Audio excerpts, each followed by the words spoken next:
Hello everybody and welcome to a much different video than I usually post on this channel. In this video, I'm going to be talking to you about this really cool laptop right here, which is called the ASUS ROG Zephyrus or Zephyrus, I'm not sure how you pronounce that, Duo 15. Now this is a beast of a laptop. It is by far the most powerful laptop that I've ever used. And obviously you can tell just by looking at it, it's pretty unique in the sense that it has two screens here. This second screen right here is actually a touch screen, and I'll talk about that in this video. Anyways, what I'm going to do here is just kind of give my first impressions and a quick look at this machine. Then I will talk to you quickly about some pros and cons that I've noticed but when using this for pretty much the past 2 months. So anyways, let's get into this video and talk about this crazy laptop right here.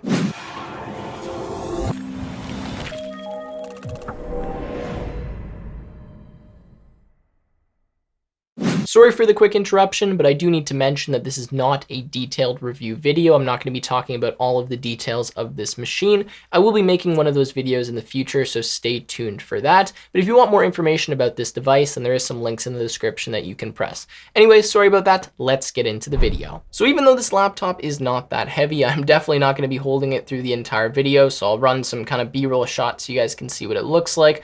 But the first thing that I need to say here is that this video is sponsored by Intel and ASUS. So they teamed up to make this super powerful machine right here. This thing is powered by the 10th gen Intel Core i9. That's an 8-core processor. Well, it has some other crazy specs, which I'll talk about in a second. But Intel and ASUS were kind enough to send me over this machine for free so I could make a video like this.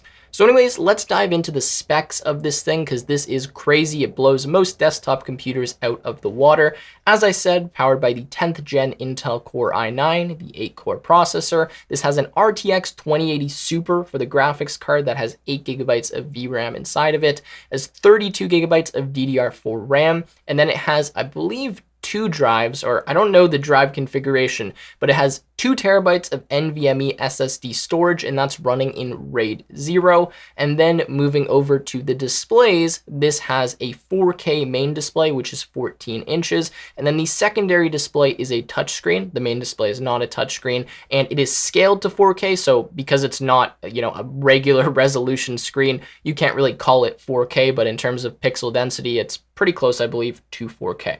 Anyways, this bottom screen here is a touchscreen. It's really cool. There's a lot of functionality that it implements. And at first I kind of thought it was gimmicky, like just looked cool. There actually is some pretty good use cases for this screen, which I'll talk about later. Other than that, this does not have a mechanical keyboard or anything crazy. It just has your standard QWERTY keyboard. It is RGB though, which is really cool. It also has a trackpad on the right-hand side of the laptop, which again, I've never seen before.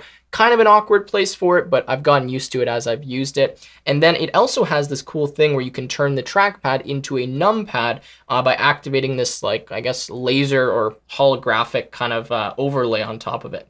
So anyways, really interesting device, as I said. And the reason I'm saying interesting is because I do really like it. It's super powerful, but at the same time, it has a few kind of quirks and some awkward things about it that I don't know how to feel about. So anyways, now I'm just going to quickly talk to you about kind of my experience using this laptop and what I think, because obviously this is a super powerful laptop. This is really geared towards people that are going to be gaming or streaming off of this thing, or people that are looking to have some kind of portable content creation machine, right? Like you can do video editing on this. Whatever you would need to do, this laptop has the power to be able to accommodate you. So now I just want to take a minute and talk about this second screen because this is kind of the focus of this laptop and one of its key marketing points. So a lot of people that have seen this, and I've shown a lot of my friends it and kind of got their thoughts, immediately just said, that second screen is cool, but when would I ever use it? And in fact, I have to be honest, the second screen at first when I saw it, I thought the same thing. I'm like, okay, this is cool, but it's kind of gimmicky. Like, I don't know if I would really have a use for it. After using this laptop for about 2 months, I can say that the second screen definitely does come in handy. For me personally, if I'm programming on this laptop or I'm doing some kind of video editing, it's really nice to have a second window right at the bottom. Now this screen is on a 13-degree tilt, so it's kind of at a perfect eye level. You actually can't adjust the screen, so it can't go up and down, but it's a touchscreen, which is really nice. And I find myself just using it to kind of reference things, right? So if I'm typing something on the main display, now I don't need to tab out and look at another window. I can kind of just have that at the bottom here. And since it's long enough, I can read text off of there. I've even found myself doing some kind of scrubbing through the timeline. So I'd put my Adobe Premiere timeline on the bottom here and use my finger to actually scrub through the timeline. And that seems to be pretty effective. So there is definitely some use cases for this bottom screen. I think you kind of need to be creative in how you use it. But personally, I found myself liking it and using it. And yeah, I think it definitely does have a use. So that's kind of the point of this. Now it also has kind of a little control board here where you can activate the num key, you can put a bunch of windows, you can change the brightness, just some kind of standard things. I don't find this very useful at all, but I guess it's cool to have some controls that you can do specifically on this little screen right here. So now moving on to kind of my first impressions and just some initial pros and cons of this device. First of all, I do actually really like this second screen. As I mentioned, the 4K looks amazing. This is just a really great screen. I haven't seen many screens other than Apple screens that look this good.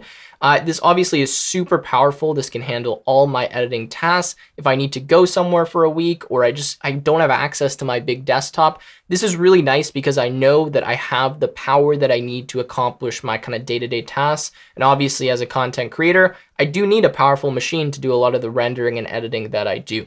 Even just coding on this thing is really nice. It's super fast, super snappy. I can, run as much stuff as I need to and no issue whatsoever. The fact that it has 32 gigabytes of RAM is a huge asset, and the graphics card, although I don't really need it, is really nice if I wanted to do something with machine learning or anything else that's going to utilize the GPU, even just a little bit of light gaming. So that's kind of my initial pros and thoughts on this laptop. I will say that it is just really awkward to have on your lap. So the keyboard, since it's so far back to make room for this top screen here, makes it really awkward to actually type on. I find myself kind of having my shoulders up and my elbows back, and I can't type nearly as fast as I usually do on, say, this MacBook keyboard. And it is an awkward keyboard. It's fine, I can live with it, but it is really strange. And then the palm of your hands are kind of resting right on the edge of the keyboard, and it's just not the best thing in the world. And same thing with this trackpad here. This is a really awkward trackpad. I find myself having to use my thumb to actually press down on the buttons because I'm using my index finger to scroll around, and I don't know, it's just awkward to me. I don't like it, and it's not in the middle, which I'm used to in most traditional laptops. So that's kind of the main downfalls for me. Is just the fact that the second screen is here is nice, but I don't know if it makes up for the fact that it's a very awkward layout on the keyboard, and it just doesn't feel very natural to use. Other than that, the other two disadvantages or kind of cons that I've noticed about this laptop is that it gets super hot and it gets super loud. Like, I want to use this thing in a video and I want to have it sitting on my desk just like this, but unless I go in and manually tweak the settings, this thing's fan is so loud that my mic, which is right here, is picking it up and just makes my audio sound horrible.